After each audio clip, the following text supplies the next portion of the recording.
Hello everybody, and I am Dark Hour 717, and thank you for joining. This is the review of the Aegis Vanguard Harbinger. The Harbinger is one of 4 in the Vanguard line, which consists of the Hoplite, which is a drop ship, the Sentinel, which is an interdiction ship with EMP, the Warden, which is a gunship, and the Harbinger, which is the missile variant of the Vanguard line. This vehicle has become one of the biggest staples of the Amarox Fang org, and we're here to hopefully help you decide whether this will make a good addition to your fleet and what benefits that it has and can offer you. The ship itself is a heavy fighter and is a little less nimble and agile as the Arrow or the Gladius, but with that comes size and toughness. This thing can take a hit and keep on going. Right now you can get one as a pledge for $290 when it's available. That's US dollars, and in game you can buy it at any time for 2,050,500 AUEC. It's available at Loreville at the new deal by the Aesops. Overall, many people have come to love this ship. Its stock components consist of 2 secure shields, 2 turbo drive, 2 permafrost, and 1 size 2 Jaeger quantum drive. And its port OSR to microtech time is 4 minutes and 29 seconds, which is in and of itself pretty well loaded out for what it is. This ship can handle itself in just its stock configuration, and of course you know that we couldn't go without messing with it, so as recommended we throw 2 Rampart shields in it, 2 Genoa power plants, 2 snowpack, 1 XL1 quantum drive. It brings its microtech and OSR time down to 4 minutes 18 seconds. That's 11 seconds shorter, and also listed all the increases with the other components. Also, you'll see that we did list the overall cost of the upgrade for the components themselves. They can be found throughout the verse. This is a minor upgrade that you can do. So we're going to check out the inside of the ship now. We're going to go up the back ramp, and we have an inner door here. This ship actually has a lot packed into it. We have multiple storage compartments in which you can throw anything in there that you want, including a Pico. We have a integrated bathroom with shower and sink, medical kit, and also a pull-out toilet. Always good for those long trips. We also have our munitions locker right now, not storing anything in there until persistence and server messaging comes in, so I don't accidentally lose it, but great place to store all your guns. Also, back here we're going to close up this ramp, and right in the tail here we have our XL1 quantum drive. This ship is outfitted with opening doors on all the component areas so that once they implement that maintenance in, you'll be able to access it. And we also have 2 racks for logging out in bed from anywhere that you're at for ease of getting in and out.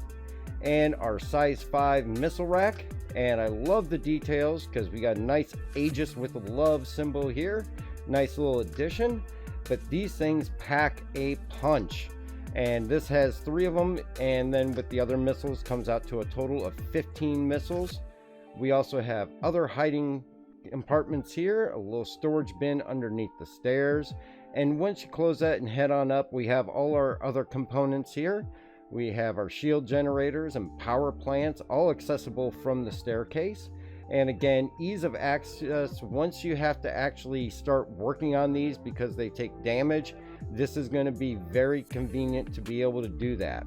We're going to head up to the cockpit here, and we have a roll around seat, and we're going to get in here and we'll look at the display setup. This is a standard Vanguard loadout. We have a central alarm panel at the top, which is our master control box.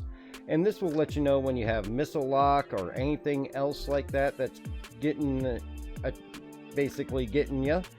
We have 4 standard MFDs, all interchangeable and programmable to how you would like it. We also have our central radar, in which you can use as a star map or route your courses if you don't want to go into your Moby Glass. Also great visual for when you're fighting enemies with locations. Your visibility is unbelievable in this with a glass canopy that does not open. And if you throw head tracking on this, the range of view is unbelievable.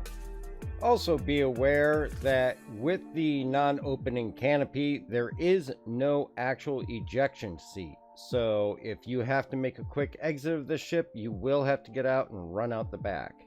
Which back here midships, we have our top turret, so you can actually grab another player, have them get in that turret and go hit some bounties. Stock loadout's going to be a gimbaled size 4 C78 8 ballistic cannon, 4 fixed size CVSA ballistic cannons, and a multitude of missiles and Jerichos on the turrets, which are rocket pods.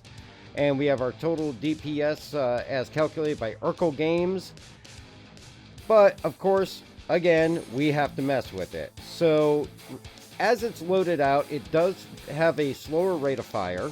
So I like to upgrade things to a different combination that will give me a higher rate of fire and higher DPS, which will only make it easier for you to get your bounties.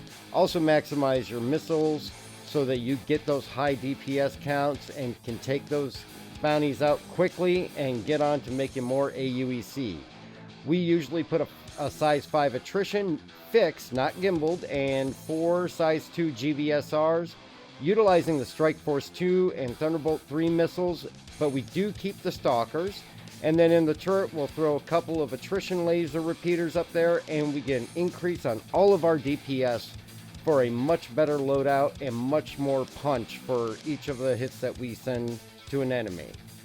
Overall, the Harbinger is an amazing, amazing fighter.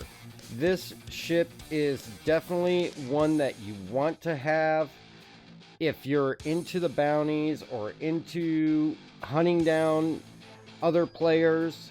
If you're doing the Xeno threat or other missions such as that, this thing is for its size, agile, but not quite like the Gladius or the Arrow, like I said before. But you can definitely take those on because with the shields that it has and the toughness that it has, it takes hits all day long. Now, some other things that other people in Amarok's Fang will do is not go with the Rampart shields, but may opt for a military style shield for a faster recharge rate. Or if you're somebody that is so prone to, you can mix and match. You can go with one FR76 shield and one Rampart shield and get a little bit of benefit of both of those attributes that those offer. It won't be the full benefit of it, but you can combine them for some different effects. Overall though, I don't think anybody could go wrong with getting this ship and adding it to their fleet. The nice thing is that it does add the ability to have a second person operating that turret, and you can load that out however you see fit for whatever type of missions that you're doing. If you're running a mining fleet and you need somebody to be running security, this is a great ship to do that in. It can just send missiles on its way and take things out quickly, efficiently, and even when it gets hit back, it's gonna just keep going and it's gonna come back and throw more punches. So if you're considering this as something that you want to add, I can highly recommend it. It is amazing to fly, amazing to operate, and it is my go-to. I will never be caught without one of these in my fleet again. I made the mistake of getting rid of it one time and I came right back to it. I hope you found this video useful, and I hope you go with the Harbinger because you can't go wrong. Everybody hit the like and subscribe. Also follow on Twitch. Check out Amarok's Fang.org. We take all applicants, and we would love to see you join up with us. And everybody have a wonderful day.